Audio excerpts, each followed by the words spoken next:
Welcome to the TRI Alliance training program. Today's short course is titled Roof Tile and Solar System Installations. Our training team includes John Jensen, the TRI Training Manager, myself, Lisa Jensen, and Gary Manlove, our featured speaker today. The TRI Alliance provides resources for those who work in the tile roofing industry. Our website includes all of our manuals, some technical briefs, our training schedule, and a lot of information about tile and the benefits of tile. We also include links to all of our social media channels. The TRI Alliance includes producers or manufacturers of concrete and clay tile. Many of them are listed here. And we also have a feature where a consumer can search for a qualified or trained roofing professional who's familiar with tile. And that may be a contractor, a supplier, or consultant. And just by entering their address or zip code, they can search for someone in their area that has knowledge and skill with tile roofing. And the way the companies get listed on that map is by having their employees, at least one of them, attend a manual certification class. And we offer two different certifications, one for the regular manual, which is used in 49 states, and one for Florida, which has its own manual. In addition, we are now offering these short courses, which are free to attend and include detailed information about specific topics.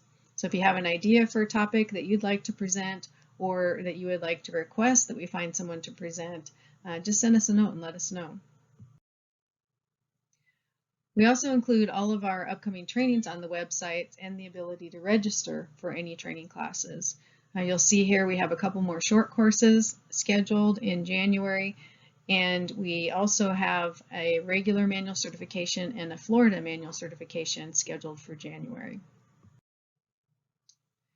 And now we'll introduce our featured speaker today, Gary Manlove.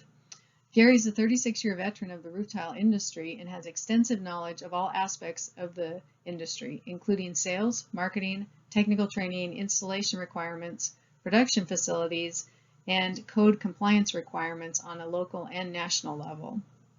As a consultant, Gary has inspected thousands of roof tile installations, including some with solar systems. In addition, Gary was the National Technical Manager for a European solar company and launched their mounting system product line in the North America market. Gary has managed the installation of numerous standard solar installations and building integrated PV around the country. And with that, I'll turn it over to Gary.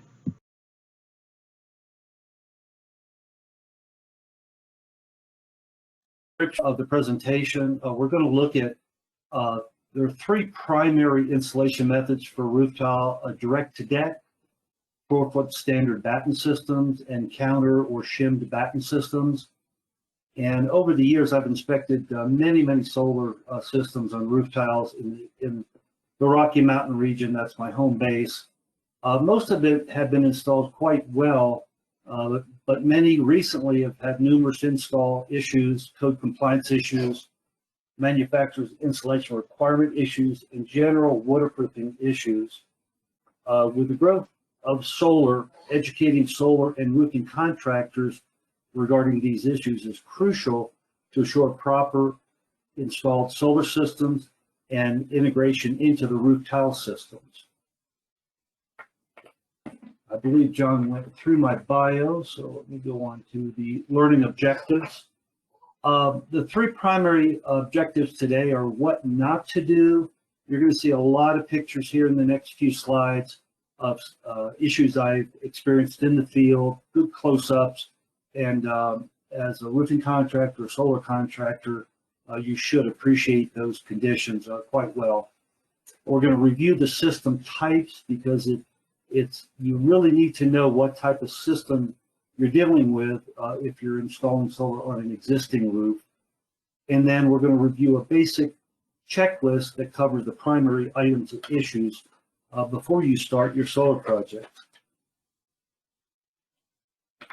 The segments, we'll go through the projects, various installation methods, why have I been called out to inspect solar and roof tile systems. We'll go through a couple of those variables. We'll also cover 3 case studies three different houses that have issues and pretty good details on each one of those. And then we'll review the three different systems that I spoke about just a minute ago, review the checklist, and then offer you some resources at the end of the presentation. So in the beginning here, I'm going to go through different types of solar applications. This is more just a general information for the group today. We're going to concentrate on solar on roof tile, but I thought it'd be interesting to present the different types. This was a ground mount system, about 10 kW. And the 2 points I want to make here is virtually all module systems, if they're not building integrated, typically have a horizontal rail. In this case, there's three major rails on this project. And then we have vertical standoffs, and on this one we have for a 12 total standoffs. So most systems have a rail and a standoff of some form or fashion. In the Colorado area, we get a lot of hail, and this particular house, the asphalt shingle was destroyed with hail, and the insurance paid for that. They also paid for lift and reset of this particular solar system. It's about a 4 kW system. Interesting project here was involved in St. Augustine area. Not much thin film these days, but this was a thin film product. The thin film was actually shipped to the metal manufacturer's production facility in Florida. They installed it on the panels in the factory. It's shipped to the job site, and then the solar contractor hooked everything up en route and inside the facility. But it was a very large project, 350 kW. The reason they went thin film on this, that's an airport in the background. It's hard to see in the picture, but they wanted the most wind resistance they could get. And this material is virtually like ice and water shield. It's got a butyl back, and it sticks directly to the metal roof gap. Another application, this is a standing seam metal roof. And as you can see in the upper right, there's a specific bracket that attaches to the standing seam, and then the modules are attached with those to those brackets. This is about 150 kW, and they're going to do another 150 addition later, early next year, late next year on this project. Over the last 10 years, I've been very involved in BIPV, building integrated PV. This is an example of BIPV on a shingle application. The left picture was in progress. The right picture was almost completed. And the point here, this solar module is actually a rated roofing material with fire ratings and also a solar system. So it's taking the place of the shingles where it's installed. And the cool thing with this, you can actually repair or place the shingles around it and not have to take the solar off of this roof. Same system integrated into a flat roof tile, small house in the Denver area. Owner just wanted a clean, crisp look versus modules up off of the roof. On this particular one, same material on a very large custom residence. The irony is 10 kW will probably not impact his electric bill, but the homeowner was very green oriented and wanted to implement solar on this particular house. And then the final one is, again, a BIPV integrated into a small barrel tile, clean, crisp look with these materials. And onto the standard application on a concrete roofing tile or clay roof tile. But this particular house, the arrows are pointing to the standoffs. So they're coming through the roof tile, and then rails horizontally are underneath those modules for the modules to be fastened to. So the question comes up, why do I get called for solar inspections. Probably the big driver in this area has been hail impact. These modules were hit with about 2.5-inch hail. Fortunately, in that region during this storm, very few modules overall were damaged.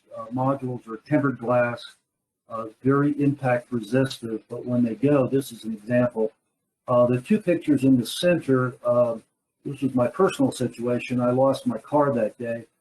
As you can see, there are 2+inch hailstones. That picture was taken about half an hour to an hour after the storm. That was a pretty severe storm in the Colorado region. The other reason I get called are leaks and or broken cracked tiles. So this is one of the case study houses. And as you can see, the white marks indicate broken cracked tiles. And the upper left is a cap missing from a roof vent. And then the search situation I run into, I work as a consultant. So on a new solar install, I would be called in to give them good information on what would be best for that particular house. And in some cases, I actually manage the projects for either the roofer or the solar contractor. Lisa, did you have any questions coming in at this point? Not yet, Gary. You're doing great. Thank you. So we'll start here. We have 3 case studies. This is case number 1. And the point I make here are items of what not to do. And the short story on this particular house, the builder, major tract builder, this house was about 3 years old, had issues with the original install. I inspected, they hired a new contractor to come out and repair this roof. So the day before these fellows were on the roof, I had signed off on this roof 100%, no broken cracked tiles, and all of the repair scope that I had presented was completed. So I drove by a day or two later, and I look up and I see the solar installers up on the roof. So a few points, the right photo is the back side of the house, so that was an entry point to the roof for the solar contractor, and the left photo is from the front of the house. So they were coming up 2 sides to do this project. A lot of men on the roof, and one in particular, I could see that he was very uncomfortable, maybe had never walked on roof tile before, and he was not a light fella, probably over 220, 250 pounds. So the point is, there were a lot of bodies on this roof and a lot of traffic.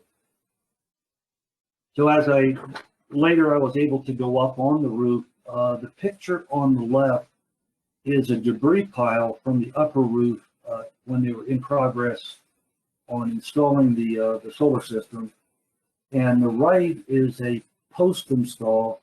So this is how they left it after they installed the solar system on this particular roof.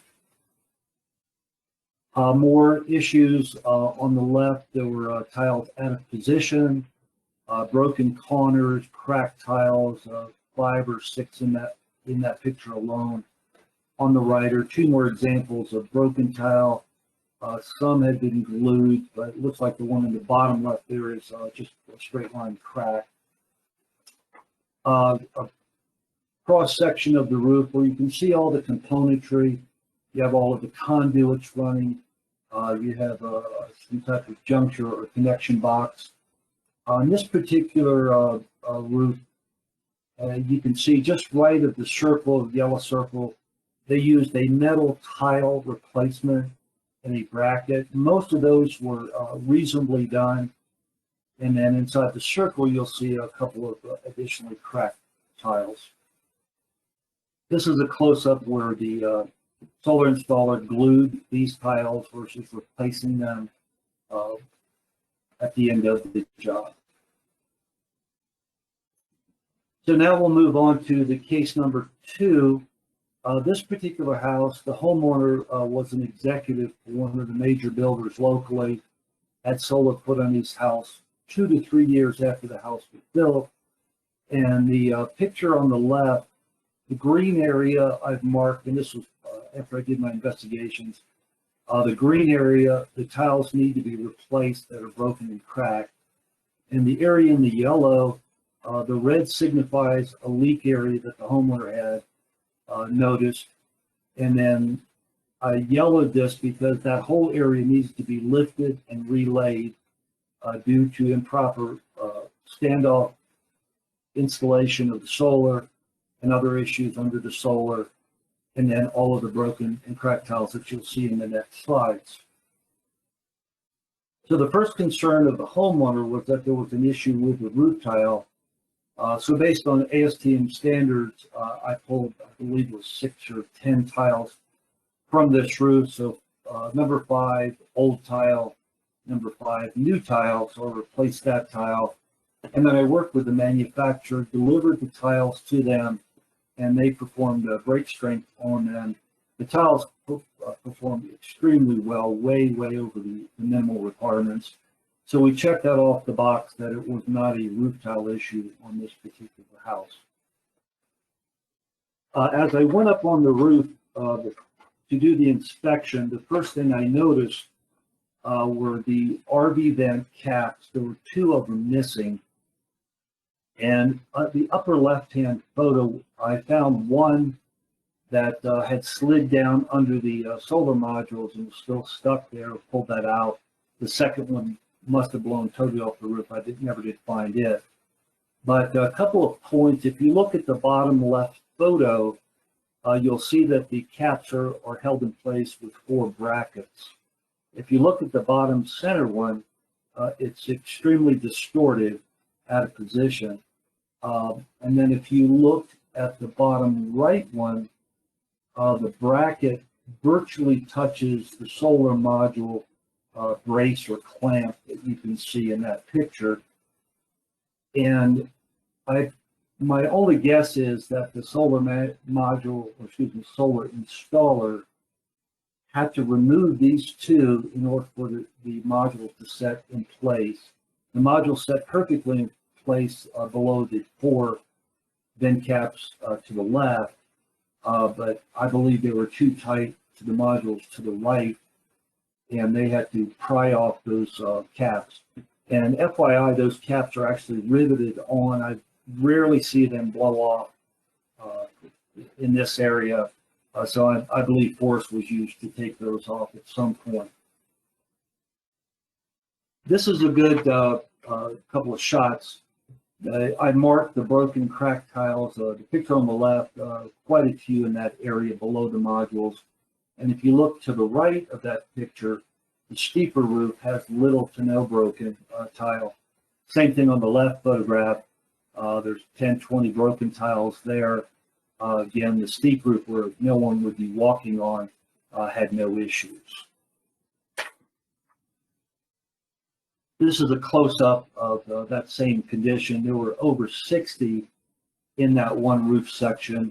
I believe there was about 150 plus or minus broken cracked tiles, not including what was I couldn't see under the modules on this this back roof area.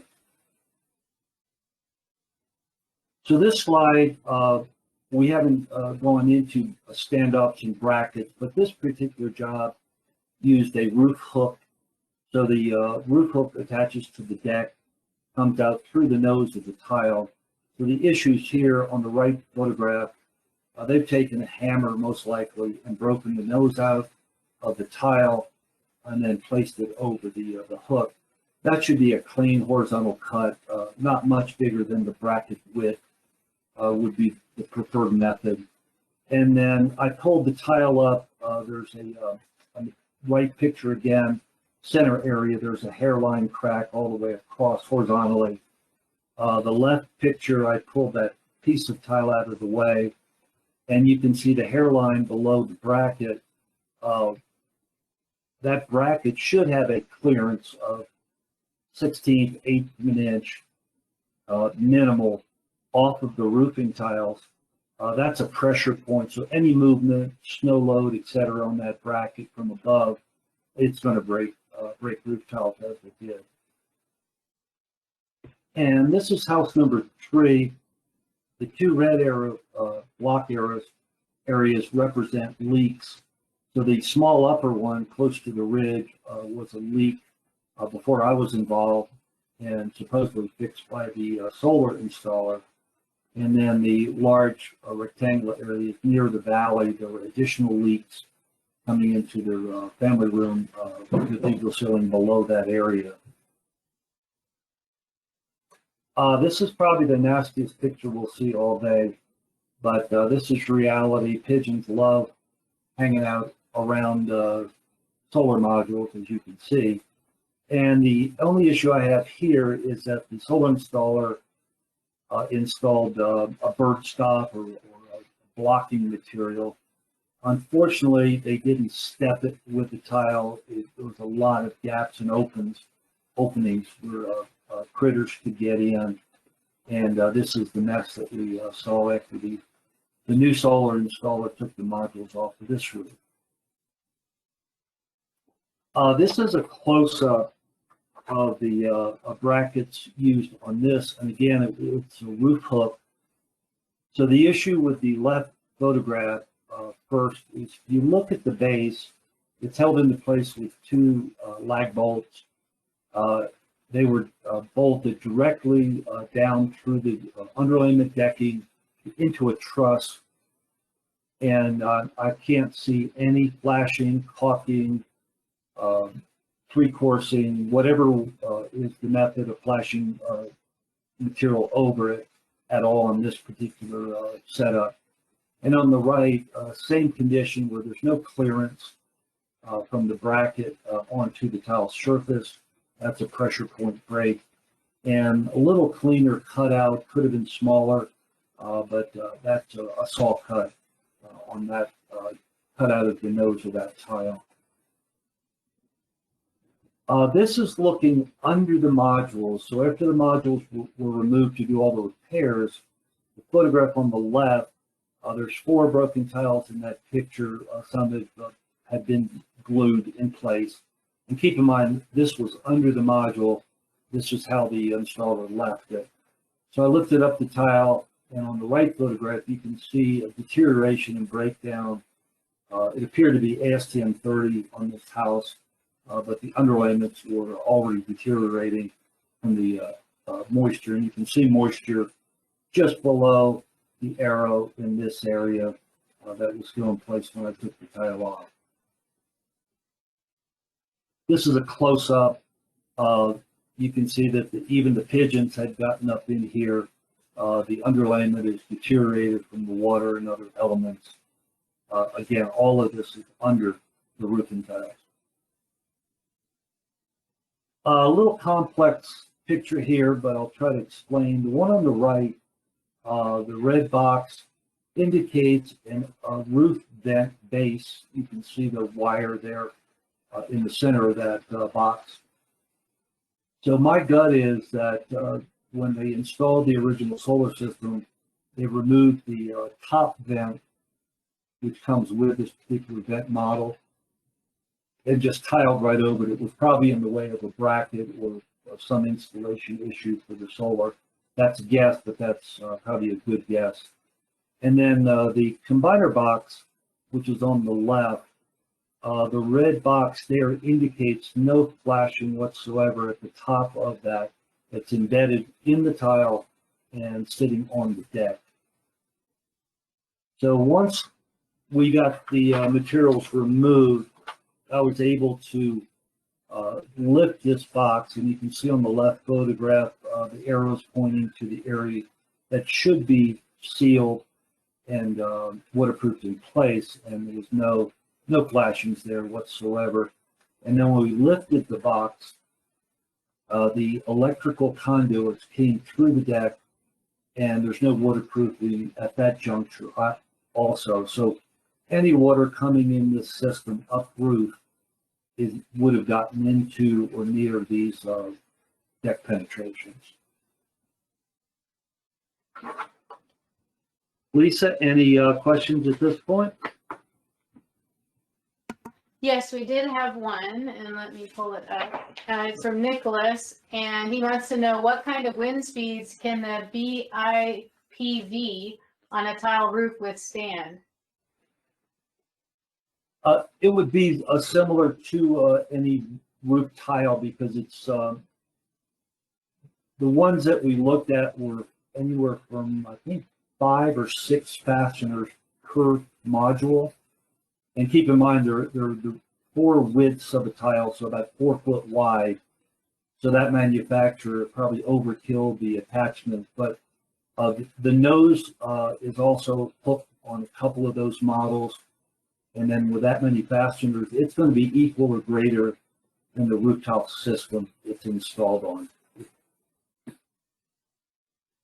Okay, that was the only one. I'll just remind everybody on the webinar that if you have questions as we go, just submit them through the question feature. And at the end, I'll have my contact information also, Lisa. So if there's anything more detailed, I'll be happy to answer any questions after the seminars. Great. The next section, we're going to go through the 3 typical install methods for the tile. This is a close-up of a clay tile installation in Denver. The circle indicates that it's fastened to the deck with two fasteners. In Denver, this application does require the 2 fasteners, and there's no battens on this type of system, whether it be concrete or clay. This is a non-lug clay tile, and typically they are deck fastened. If you go to MCO4 in the TR installation guide, I've circled the 4-foot batten information. So 4-foot battens, 1/2 inch separation, and then the fastening methods are on another chart in the manual.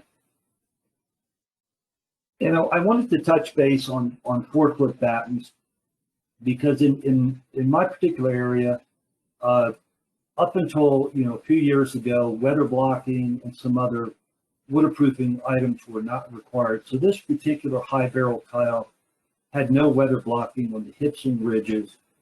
And after about 20 years, the influx of water through those cavities, and you can see the water streaks on the underlayment on the left large picture, that just deteriorates the underlayment.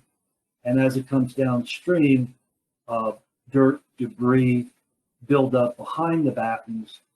And then if they're moist, then the pictures on the right show that the asphalt content of the underlayment dries out.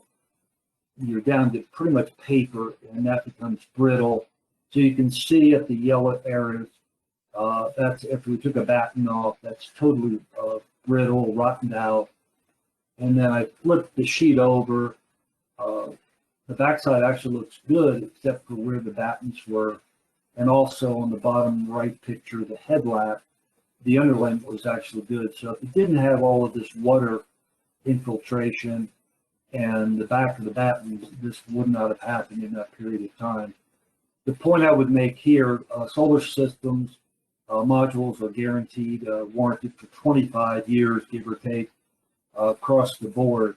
You really need to have a subsystem equal or better to that life cycle of those modules. So if your roof is 10 plus years old, you really need to investigate the quality and the condition of the subsystem. And then the final system, counterbatten or shim battens, and that's circled here. The bottom shows ported shims. On the right is the counter where there's a vertical board and then a horizontal board on that layout.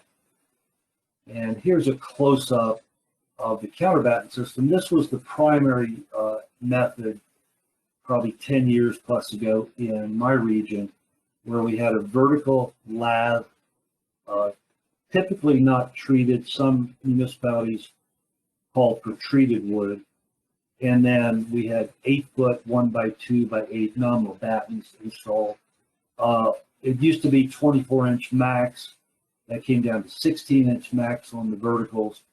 and many are doing 12-inch, and that's driven basically by snow load and walkability.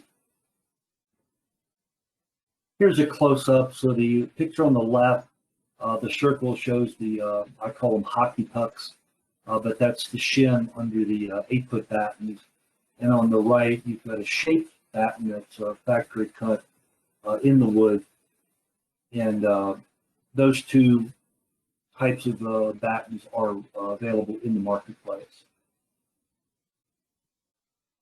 So as I was going through the what not to do slides, we touched base on different types of methods to support the rails and then the modules coming through roof tile. So I wanted to highlight, these are two generic brands that are out there on the market. The left one is a standoff, so the base would be flashed, waterproof when it's applied to the deck. Then the tube, you can get different heights from anywhere from 3 or 4 inches up to 6, 8 inches. And that would be determined if flat tile is going to be a lower unit than a high profile. So you have to just know the height of your system to buy the proper one. And that's basically like a plumbing stack. So when it comes through the roof tile, that needs to be flashed as a top flash along with the base flashing. The right one, we talked about this already. It's a tile hook. So you have a base plate. Usually they have a sliding rail where you can do left to right adjustments on the position of these. And this particular manufacturer has a hood, flashing hood, that would be laid on top of this and then flashed into the current underlayment system.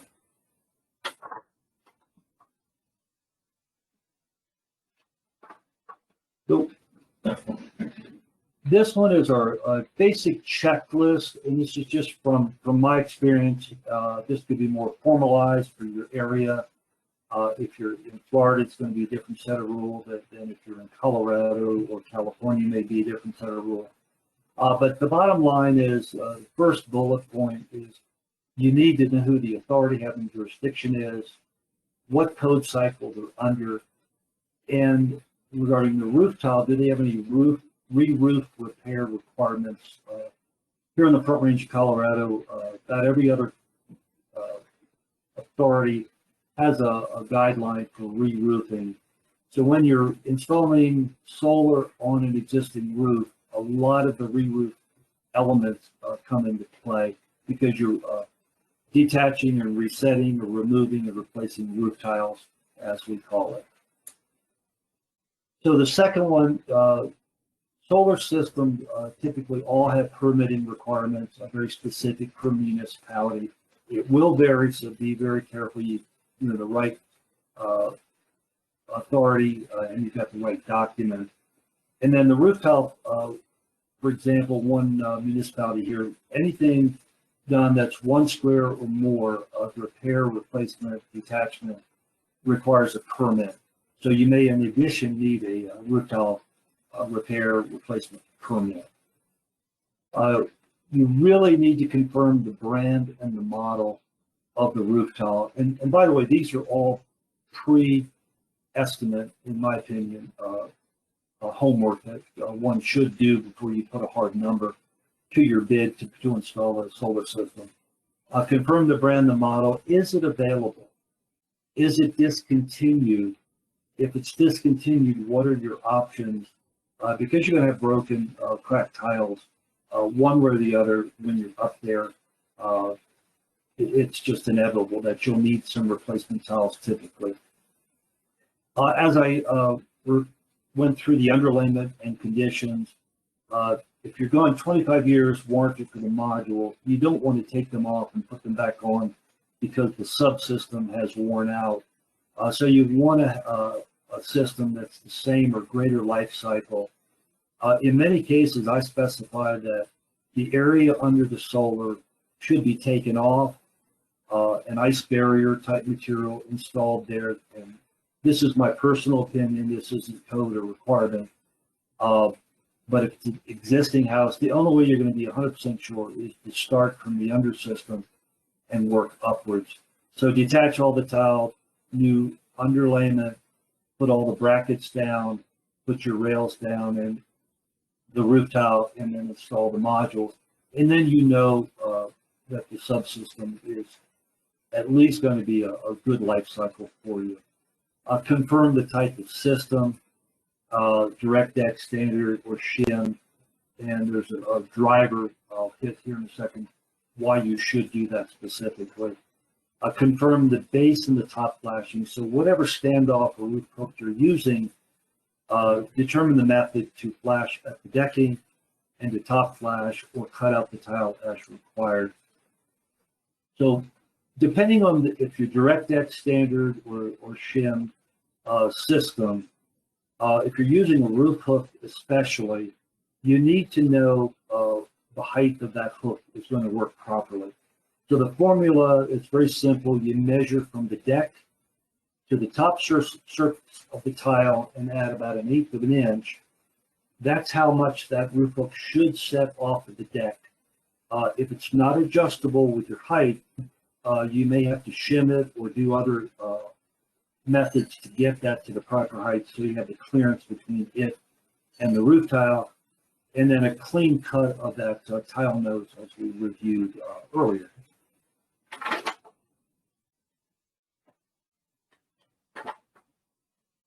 So we'll review the learning objectives here and a few bullets that I've added on the presentation. So we saw a lot of what not to do in the case studies. So the 3 bullet points I would really press on this element. You need to be a qualified solar tile install team on the project.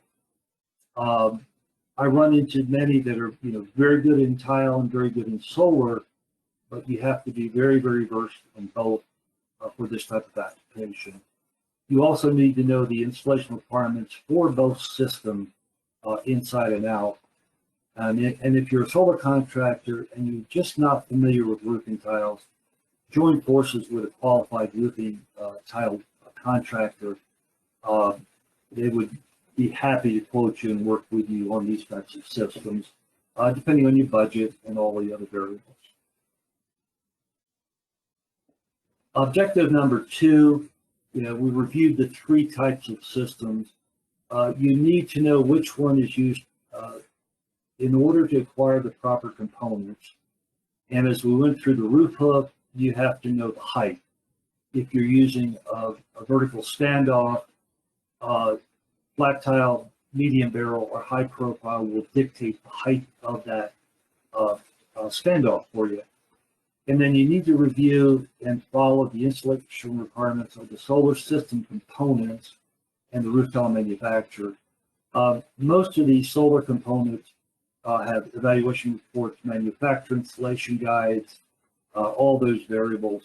So you follow that specifically for them, but they're being installed on a roof tile system. So the tile roofing guideline, installation manual, manufacturer's requirements, you have to put all this together to be compliant for both parties. And the third is you need a basic checklist. You just can't throw a number at a roof tile solar install. You need to go through all the required solar and roof tile components as we discussed.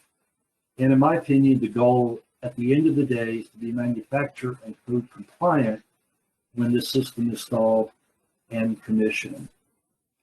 And I'll break here for a second. Lisa, any additional questions at this point? Yes, Rick Olson had a question and wanted to know if solar installers in Colorado have any training requirements for roofing. It seems like in most areas they only take electrical basics. That's typical here also. The only change, if for myself, I can't install solar modules on a roof, but I could physically install BIPV with my background. And there's a state code that references that. I don't have that handy. But in typical solar, people are very electrical oriented and not overly knowledgeable of roof tile, and then vice versa. So more training is best for both both sides of this equation. Thanks. That was the only question so far. Okay, well, that is pretty much it for my presentation. I'm going to go through a couple of resources here and then see if there's any final questions. If you go to the TRA website, the installation manual to the left is pretty much 80% of the country would fall under this document. It's also an ICC, or excuse me, IATMO listed document. So it is the Bible as far as I'm concerned in my area. And if you're in the high wind area in Florida, the 6th edition of Florida Installation Manual just came out. So you would want to refer to that manual in that area. In addition, there are technical briefs on the TRA website. The one on the left goes back to 2008. I actually helped write this one because even back then there was just a lot of questions. Solar was just getting really started, especially in the western United States, where we had a lot of roof tile in the Sun Belt and California, Arizona, Nevada, and then some here in Colorado. So that went out as just an initial guideline, and then recently an update. I believe this was last year, this technical brief, but you can find those on the website. For solar side, if you refer to SEIA, that's the Industry Association for Solar. A lot of good resources in that. And then I do most of my work on residential applications. And I just added the IRC section R909. There is specific language in the code, not extensive, but it's basically pushing that you have to meet the wind loads. There you're going to need a structural engineer to review the install and sign off. Many of the module bracket and frame manufacturers have documents or already have engineer reports, on their website. So refer to those manufacturers for additional. And then at 909.3 should be installed according with manufacturer's instructions. Just remember, you're dealing with two manufacturers typically, racking and mounting manufacturer and the roof tile manufacturer. So you need to know both, as we reviewed earlier. And that wraps up the presentation. Thank you all for your time. And again, I appreciate this opportunity. Thank you, Gary. If you'd like more information about the Tile Roofing Industry Alliance, visit our website at tileroofing.org. You'll find all of our contact information there, and I know Gary will be reaching out to each of you after the presentation today. Be sure to check our schedule for upcoming sessions and more free short courses from the TRI Alliance.